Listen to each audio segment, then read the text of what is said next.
Welcome to the Cinema Museum in London, which holds an important collection from the days of film. Forces TV has been given special access by the US Defense Department to material shot by American servicemen during the Second World War. This is the story of Operation Dragoon, one of the most controversial operations of the war.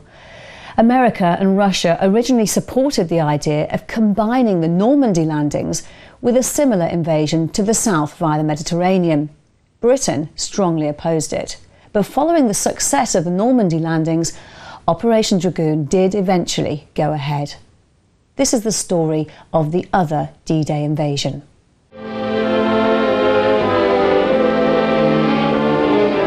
The Tehran meetings were held in the Russian embassy, with maximum security provided.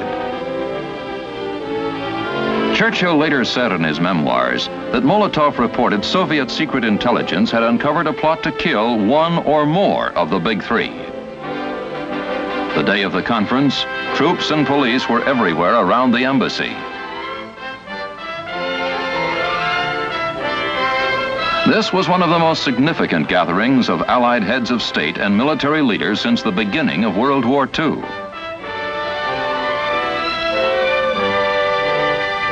The big question mark was Russia. Would the Soviets prefer the move into southern France proposed by America, or would Stalin, like Churchill, prefer new efforts in Italy and the Eastern Mediterranean? The answer came only after much deliberation.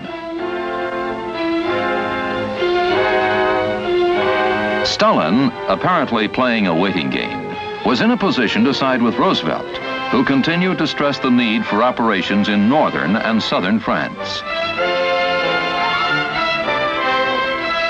Or Stalin could side with the Prime Minister, who forcefully appealed for new operations in Italy and on into the Eastern Mediterranean. The rumors before the conference that Stalin would favor the British proposal did not materialize. The grand design for victory in Europe had finally gelled. As it turned out, Stalin favored a pincer-type operation against northern and southern France. This, he explained, would give the Russians the second front they had long sought. But following the conferences, a number of related pressures began building against Operation Dragoon. The big push at Anzio had not been powerful enough to break the stalemate in southern Italy. Rome was still a long way off, and until Rome was taken, D-Day could not be set for Dragoon. Britain insisted on getting the Italian campaign moving again, and this would be a drain on forces intended for Dragoon.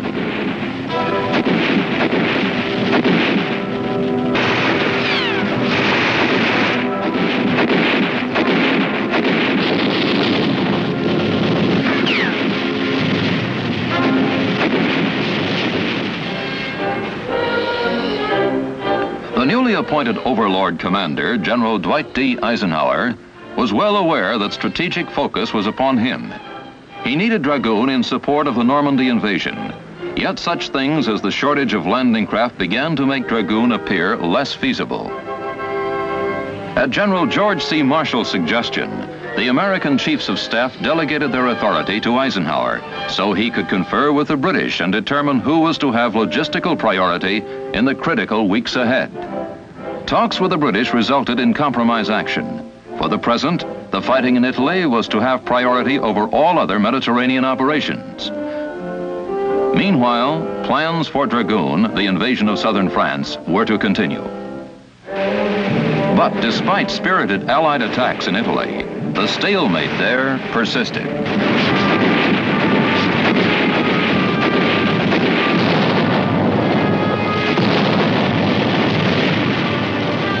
It was decided that Operation Dragoon, as a simultaneous attack, had to be canceled. Focus shifted completely to an intensified drive in Italy. The first big objective was Rome.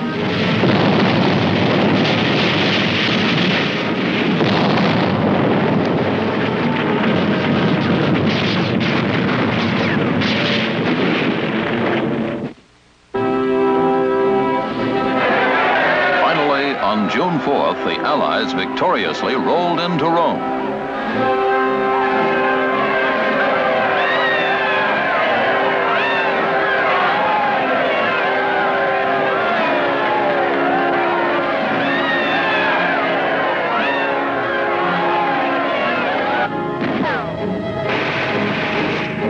later, the first assault waves of Operation Overlord went on to the Normandy beaches.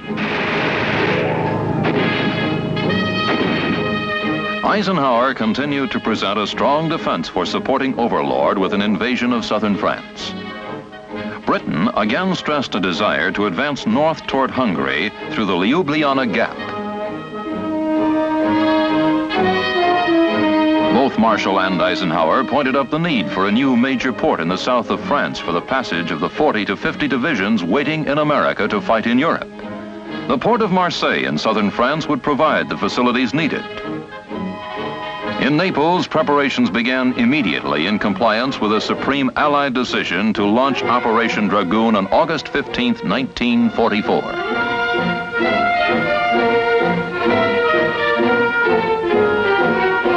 The aftermath of any command decision to prepare for an invasion is never a small operation.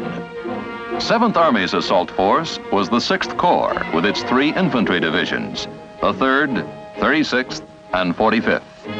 They alone represented a force equal in number to the population of a middle-sized American city, over 80,000 men, all seasoned veterans of one or the other of the campaigns in North Africa, Sicily, and Italy.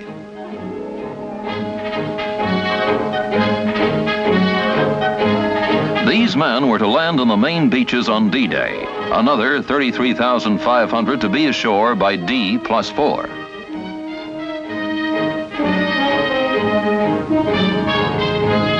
The logistics involved in planning for this task force was a staggering consideration.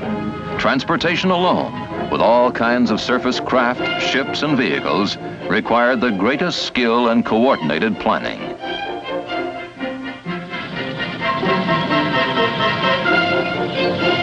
For weeks before August 15th, loading operations had been going on at a variety of Italian ports, mainly in Naples, but also in small ports from Pozzuoli to Salerno, a steady procession of mechanized movement into the holds of hundreds of ships.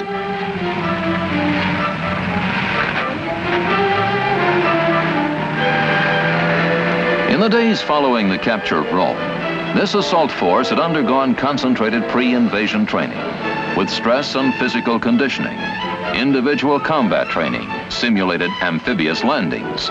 All these preparations, added to the actual combat experience of each unit, made this one of the best prepared assault forces ever to get ready to hit a beach.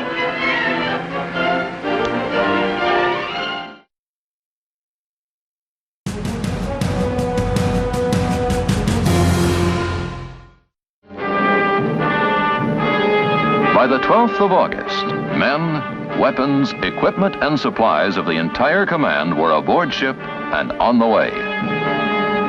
The coordination of such a complex armada was itself one of the most challenging tasks of the invasion. Every movement precisely timed. All convoys speeding toward the west coast of Corsica to rendezvous and then move north to France.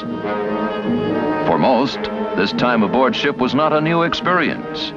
Other campaigns had taught them how to wait, as well as how to fight. The invasion fleet was now well on its way. The first Special Service Force landed on the offshore islands of Le Vent and Port-Creux the night before the main landing. At about the same time, French commando units struck on the flanks of the mainland assault beaches. At Allied airstrip,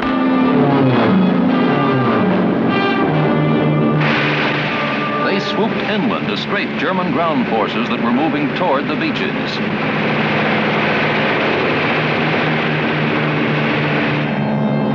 The airborne troops jumped over the pre-selected drop zones, not far from the port of Fréjus, where Napoleon once landed by ship to begin his last 100 days as Emperor of France.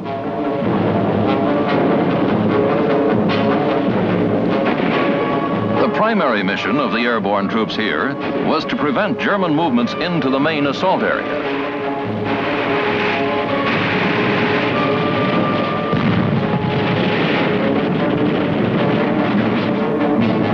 Decoy bombings down the coast diverted the enemy for just so long. By now, they knew we were here. Their coastal guns opened fire on the Dragoon task force.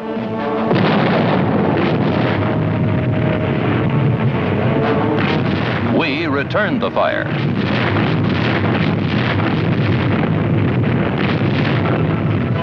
Just before the troops went in, rocket ships, new in the war, fired on the beaches.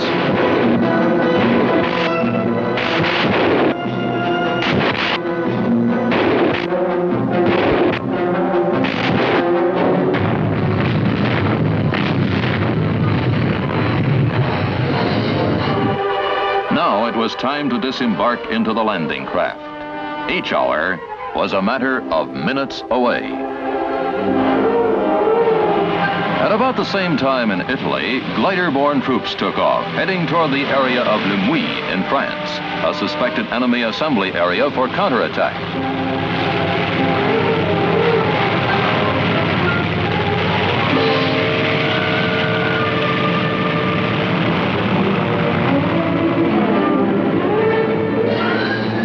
Supporting fire for the landing continued in all its fury.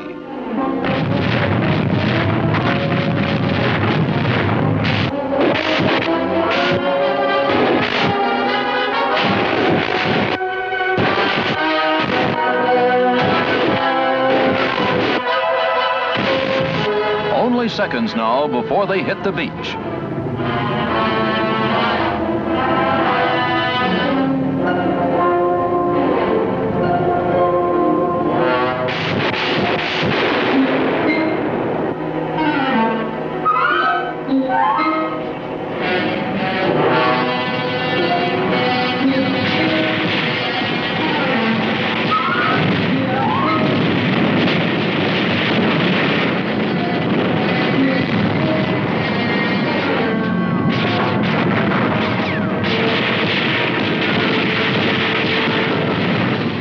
Troops to land moved inland a few hundred yards and held on, while subsequent assault waves hit the beach.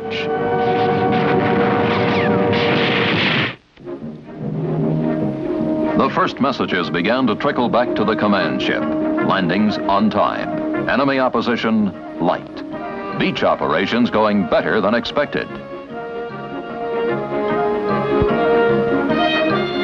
In a daylight assault such as Dragoon, getting the men landed to consolidate the beaches quickly and in depth is the first consideration.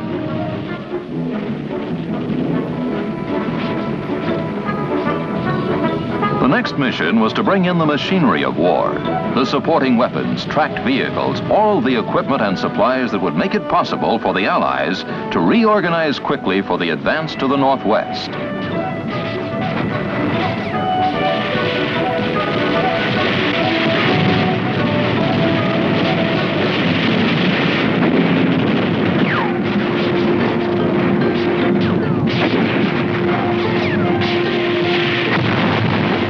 First intelligence estimates were gratifying. 2 German divisions had been decisively crippled.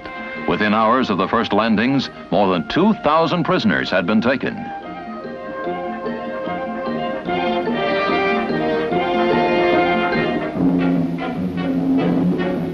Along about mid-morning, the glider-borne troops arrived at the Le Mouilles area.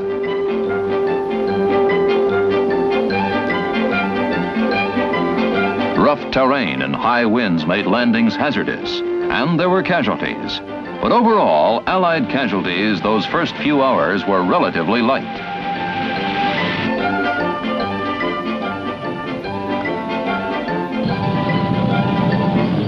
The push inland began following consolidation of the beaches between Saint-Raphael and Cavalet.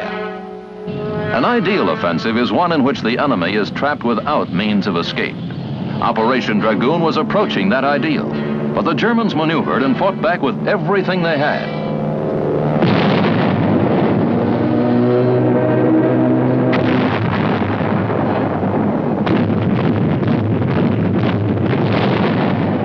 French troops concentrated on Marseille and Toulon, while the Americans moved toward Avignon. Camouflaged enemy vehicles out of action, the result of effective air and ground supporting fire.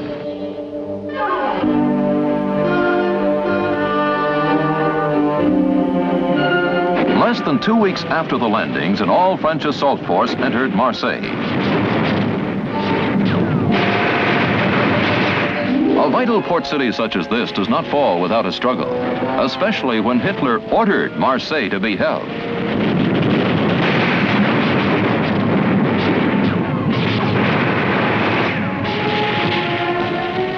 The French forces finally took the city on August 28th. Marseille could soon be receiving troops direct from America. And everywhere was the wreckage of war.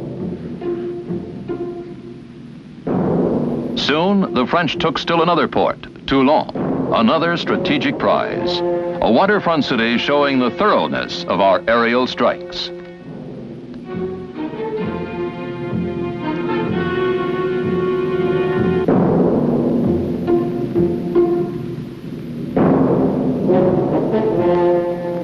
A variety of quick access routes existed up from the assault beaches of southern France, and the Allies wasted no time clearing them for the passage of infantry, artillery, and armored units.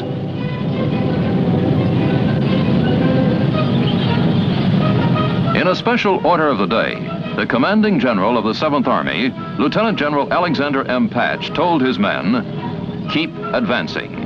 The enemy," he said, "is perplexed and stunned, and the opportunity for decisive results is ahead of us."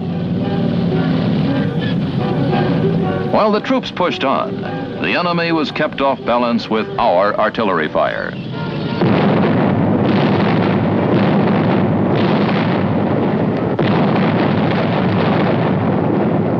The enemy was becoming disorganized. Armored and infantry elements continued the advance north. Their job was clear-cut, but not easy, to stop a German withdrawal through the Montélimar Gap. The terrain would be getting tougher now, maneuvering more difficult. There were rivers to cross. There were steep slopes to climb, uphill all the way, and with the enemy looking down our throats.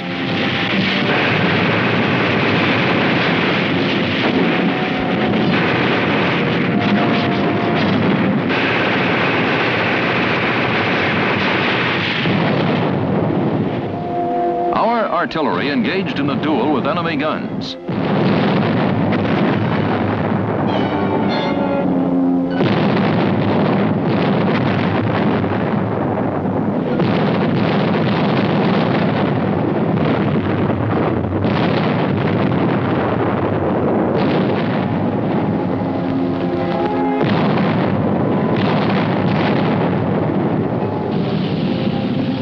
In the Montélimar sector, heavy fighting continued during the last days of August. Some of the German forces managed a hasty withdrawal.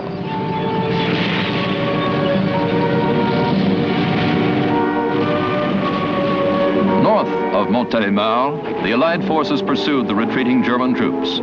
On numerous occasions, the French forces of the interior, or Maquis, assisted Dragoon forces in seeking out and destroying the enemy. Their knowledge of the French countryside, their courage and fighting abilities were valuable assets to the Allied advance.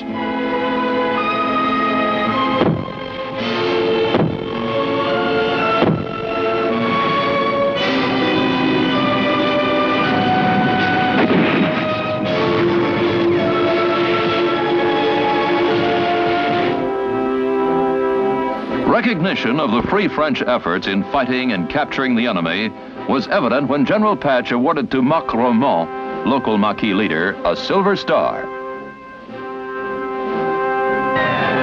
September 3rd, troops of the French 1st Infantry Division entered Lyon and were warmly received by their countrymen.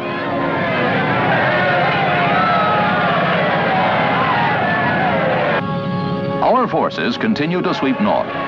Less than 1 month after the landing on southern France, troops of Operation Overlord had fought down from Normandy beaches and linked up with the advance element of Dragoon, 13 miles west of Dijon. This meant a 3rd Army group, the Dragoon forces, was now added to the 2 Army groups already under Eisenhower in the Overlord operations in northern France.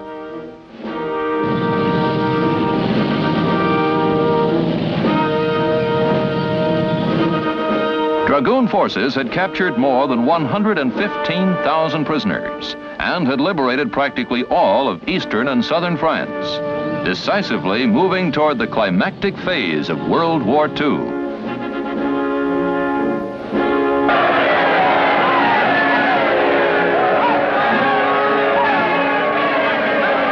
There is perhaps no happier sound than the noise of a newly liberated town.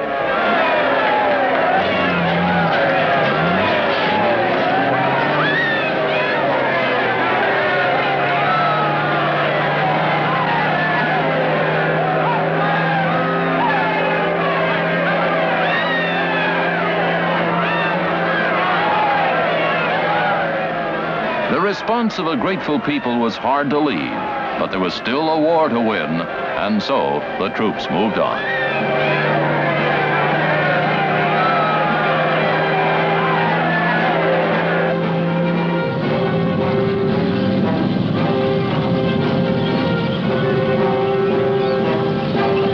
The command decision which created Operation Dragoon was the result of discussion on the part of some of the most astute political and military minds of our century.